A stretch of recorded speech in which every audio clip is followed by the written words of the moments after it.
8 of our Super Mario World playthrough. Kicking it back with Yoshi. Let's see, what do we got going on? Guys, as you should all know, not that I'm going to pretend to be the saint. I forget this stuff every single year. Heck, I forget my family's birthdays. As you should know, Mother's Day is coming up. So, y'all be thinking about that. Be thinking about that, guys. I had a really productive 2 days off from work. I finally finished polishing off and starting and finishing some of my games. Ooh, that was close. It's been a really good experience. So I finally finished playing through Yoshi's Crafted World on the Nintendo Switch. You know, it was a pretty good game. It was a pretty good game. My biggest complaint of the game... Oh boy, 8-Bit Bert's complaining again. My biggest complaint of the game was there was not a lot of challenge to it. So I went through the game basically the whole time trying to achieve 100%. I was getting all the flowers on all the levels. Oh wow, that was close. Yeah, getting all the flowers on all the levels, all the red coins, you know, all the everything.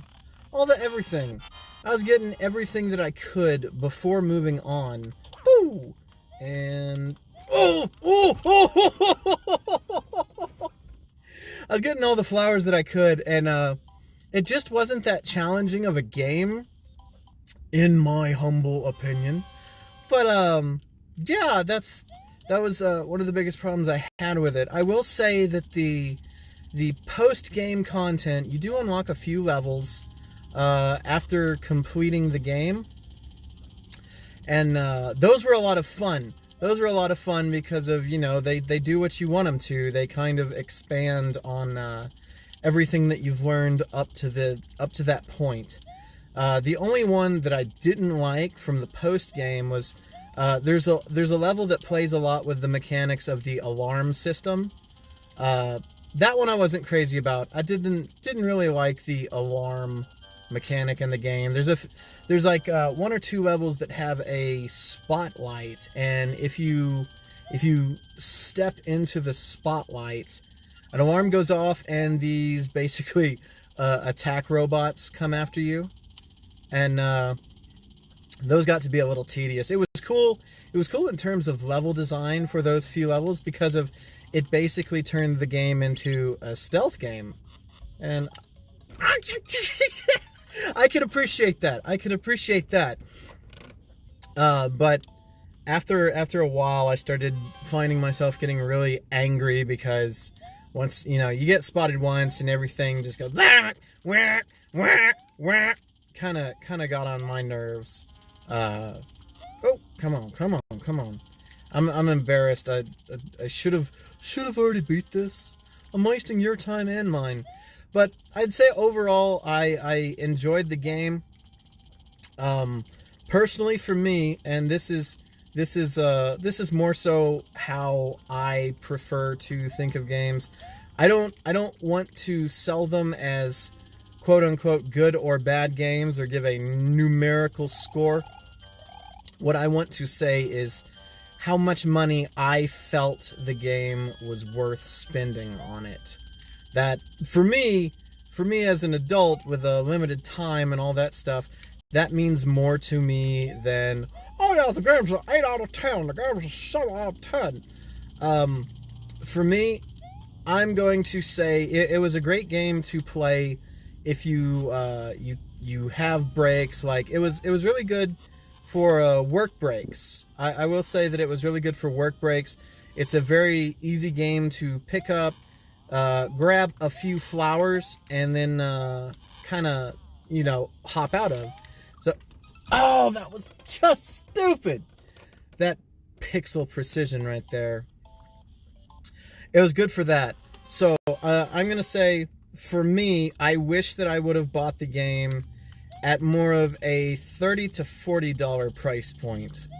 that for me, that's where I would put the value, and that is, again, just my opinion. It's not going to fit everybody's. A lot of people out there are probably going to be like, it's the best game ever. How dare you say this? But no, for me, that's where it fell.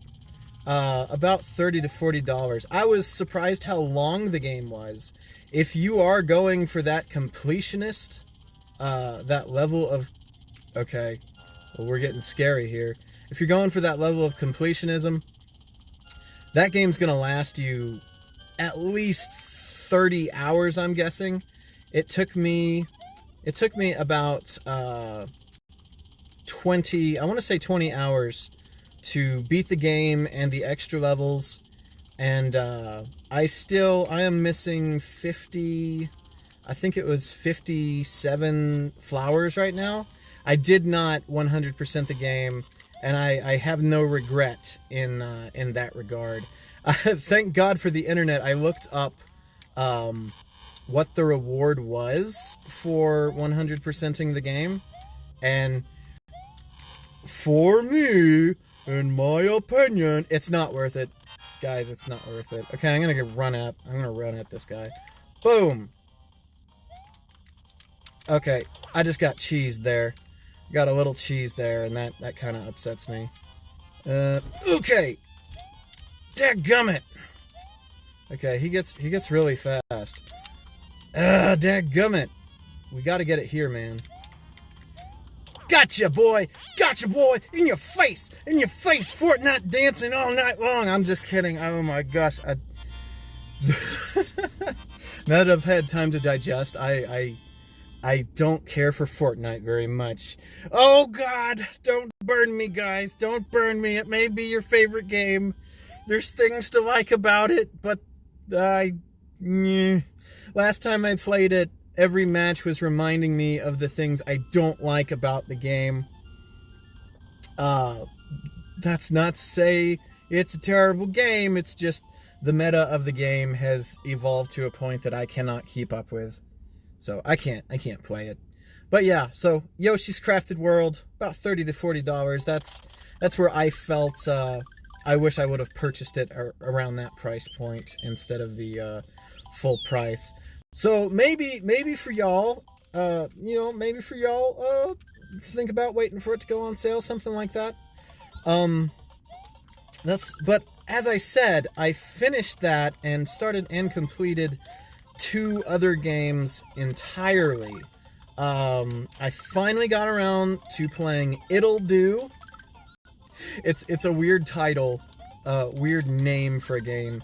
It'll Do 2 Plus. Yeah, they kind of got that Nintendo naming scheme going on. The new Super Mario Bros. Wii U Deluxe Edition 2000 Plus Extra Mode. Yeah, kind of got that going on. But it was it's a really nice diet Zelda. That's a good way to put it. Dang it, Yoshi, you stupid turd! Anyway, it's a really good diet Zelda. One of the enjoyable aspects of the game was the writing. I really enjoyed the writing because of you're a little girl. You're basically this little girl, kind of like Finn from Adventure Time, if you're familiar with that. Very, very much like her. Dadgummit, Yoshi, you. Very much like Finn from Adventure Time. Difference being, actually, there's a lot of parallels there. You also have a dog friend, but the dog friend will insist on telling you that he is a fox, and this fox has wings. Oh, dadgummit. Dadgummit. Yeah, you've got a fox friend with wings, and the fox, his dialogue is usually pretty sarcastic, which Oh no!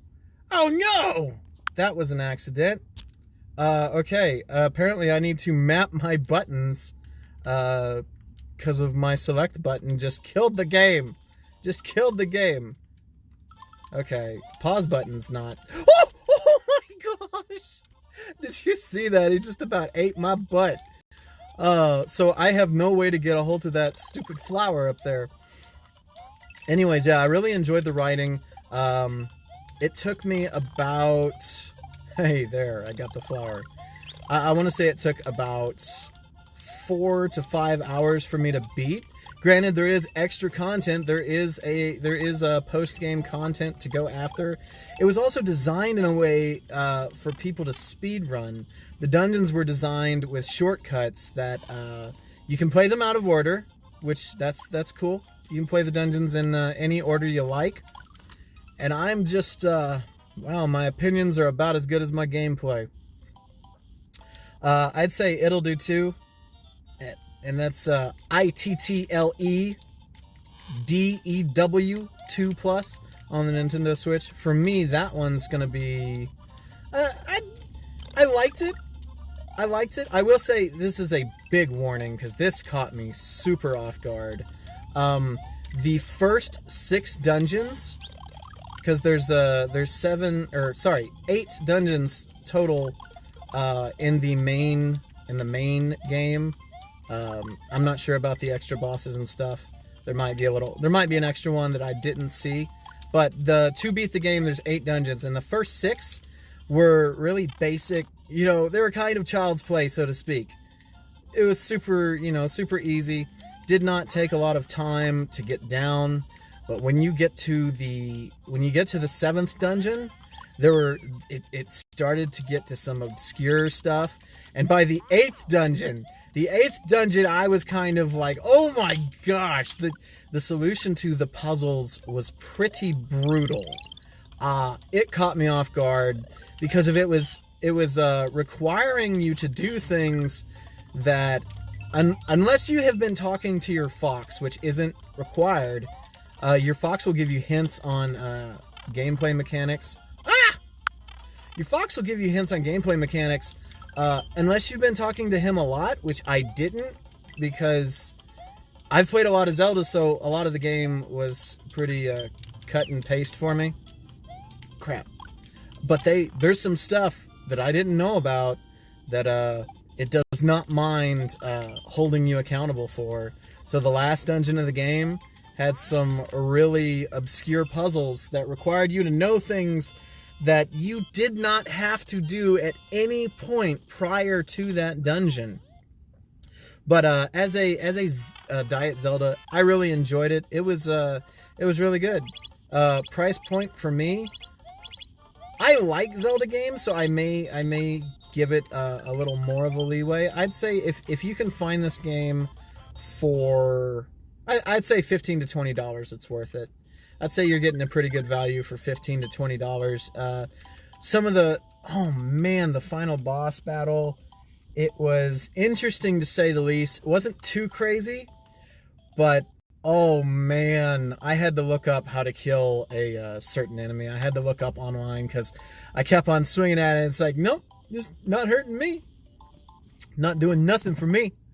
But, anyways, guys. Ooh, let me go back to here.